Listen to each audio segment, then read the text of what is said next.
If irony had a cruel sense of humor, it was right there, smirking at me the moment I opened the hospital room door. Because lying on that bed, pale but still arrogant even in weakness, was the last person I ever wanted to see again.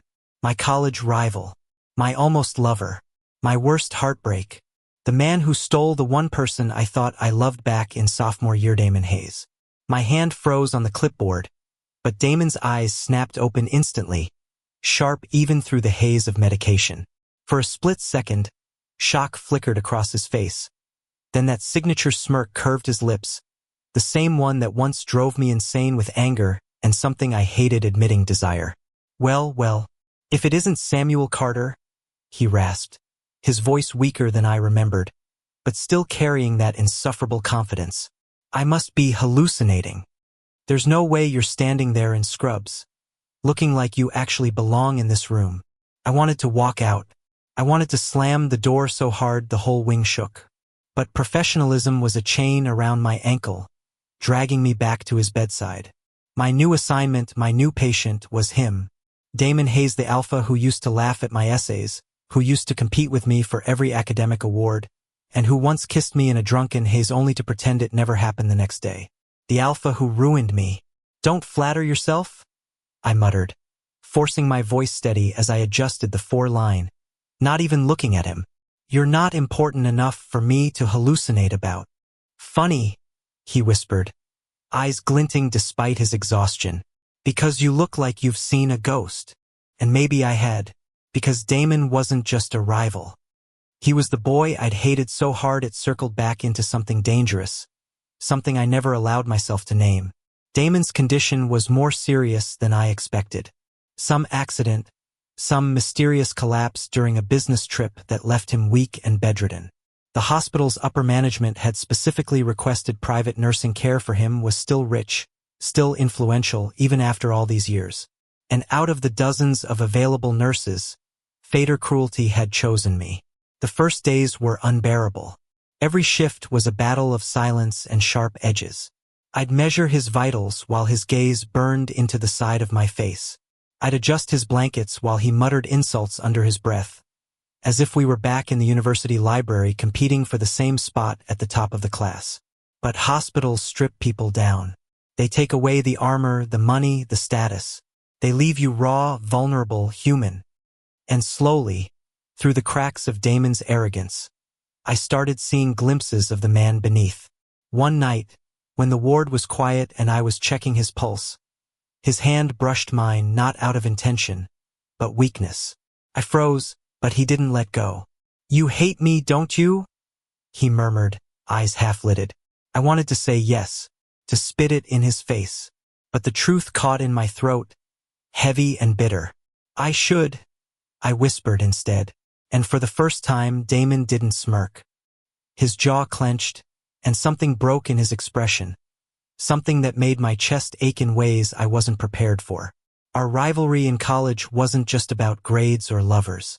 It was about recognition. Damon, the alpha golden boy with a family legacy, and me, the scholarship kid, the omega who refused to be stepped on. We fought tooth and nail for every award, every spotlight. And in the middle of that chaos, we collided in ways that blurred the line between hate and desire. I still remembered the night of the graduation party, how he dragged me outside, drunk, furious because I'd beaten him for the valedictorian title, how we shouted under the stars, words sharp and ugly, how suddenly his mouth crashed onto mine, angry, hungry, devastating, and how the next morning he walked past me like I didn't exist. That wound never healed, not even now, years later, with hospital walls between us. Working with him was torture, because Damon was still Damon, infuriating, demanding, impossible. But illness made him human, and humanity made him unbearable to ignore. I caught him staring when he thought I wasn't looking. I heard him mumbling my name in fever dreams. And each time, my heart betrayed me, cracking open despite everything. One evening, after a long day of managing his pain meds, I found him staring at the rain through the window. His voice was quiet, stripped of its usual arrogance. "Do you ever think about what we could have been?" he asked. The question hit me like a car crash. I wanted to laugh, to scream, to tear the 4 out of his arm and walk away. Instead, I stood frozen, my breath stuck in my throat. What we could have been? I repeated, my voice shaking. You mean before you humiliated me in front of everyone? Before you kissed me like I meant something, then pretended I didn't? His eyes closed, as if my words hurt more than his illness. I was a coward, he admitted softly. I didn't know how to want you without ruining everything I was supposed to be. I swallowed hard, fighting the sting in my chest. Because no matter how much I hated him, part of me had waited years to hear those words. That night I didn't sleep. His confession replayed in my mind, mixing with every memory I thought I'd buried. I wanted to believe him. I wanted to hate him. I wanted him and I wanted to run. But as his nurse, I couldn't leave. And as his Omega, I wasn't sure I wanted to. Because the truth was, Damon Hayes wasn't just my past. He was the storm I had never escaped. And now, lying in that bed, stripped of everything but his beating heart, he was asking me if I was willing to step back into the fire. The storm between us didn't fade, it only grew sharper with every passing day. Damon pushed, I resisted. Then I'd soften, and he would retreat, like we were locked in some cruel dance neither of us knew how to end. But time inside a hospital stretches and twists in strange ways. Weeks blurred together.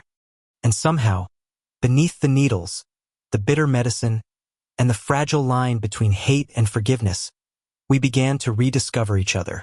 One night, I found him struggling to get out of bed, sweat dampening his hairline. Are you insane? I snapped, rushing forward to steady him. You're not strong enough to stand yet. Don't treat me like I'm broken, he hissed, teeth clenched as his legs shook beneath him. You are broken? I shot back, wrapping an arm around his waist before he collapsed. His body was hot against mine, his breath ragged in my ear. And if you don't sit down, you're going to break even worse. He sagged against me then, pride finally surrendering.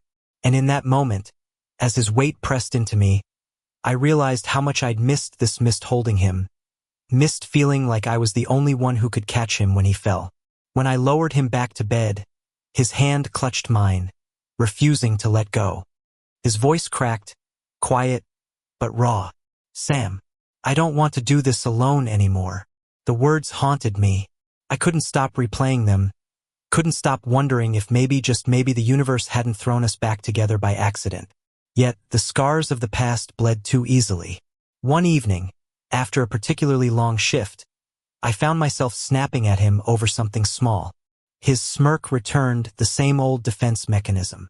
You're still the same, I said bitterly, always hiding behind arrogance. And you're still the same, he countered softly, still pretending you don't care when you do. Silence stretched. My chest tightened, torn between rage and the dangerous ache of wanting him. Stop, I whispered. Stop what? Stop making me feel like this. I confessed, the words slipping out like a wound I couldn't hide anymore. His eyes softened, and for once, there was no mockery in them, just truth. I can't, he said simply, because I've been feeling it too, since the day we met. The shift in us was quiet but undeniable. Damon started really trying. He apologized when his temper flared. He listened when I spoke. He let me help him in ways he would have once rejected. And slowly, I let myself see him not as the rival who ruined me, but as the man who was finally trying to love me right. One night, rain drummed against the window as I checked his vitals. He caught my wrist, tugging me down until our faces were only inches apart. Sam, he breathed, his voice low and trembling. I don't know how much longer I can hold this in. My pulse raced. Hold what in? This? He whispered, before pressing his lips against mine. The kiss was nothing like the one years ago. This time, it wasn't anger or competition, it was raw, desperate, and terrifyingly gentle. His hand cupped my jaw like I was fragile, precious. And for the first time, I kissed him back without hesitation. When we broke apart, both of us breathless, he rested his forehead against mine. "I'm sorry it took me so long," he murmured. "But if you'll let me, I'll spend the rest of my life making it up to you." Our relationship didn't magically heal overnight. We still fought. Old wounds still flared. There were days when his recovery pushed us both to the edge, when I wanted to run and never look back. But there were also nights when he held me close, whispering apologies against my skin. Nights when I felt like maybe, just maybe, we were rewriting our story the way it should have been written all along. Months later, Damon was discharged. The day he left the hospital, he turned to me at the entrance, his hand finding mine in front of everyone. "Come with me," he said simply. "Damon, no more running. No more pretending. You're not just my nurse, Sam. You're the only person who's ever made me want to be more than the man I was." Tears burned my eyes, and for once, I didn't fight them. I nodded. Life outside the hospital wasn't easy. Living together meant learning all the little things about each other, his habit of leaving coffee mugs everywhere, my tendency to lose myself in work until he dragged me away. We argued, sometimes loudly, sometimes over nothing at all. But each argument ended with arms wrapped around waists, foreheads pressed together, promises whispered into skin. And somewhere along the way, I realized the rivalry that had once defined us had melted into something deeper. We weren't opponents anymore. We were partners.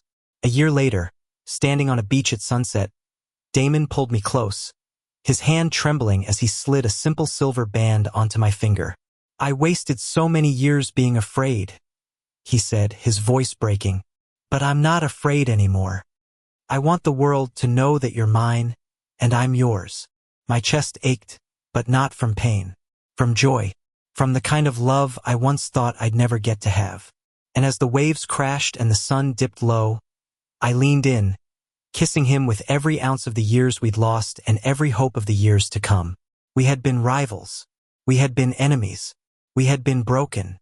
But in the end, we became exactly what we were always meant to be: men who fought like hell, loved even harder, and finally found our way home in each other.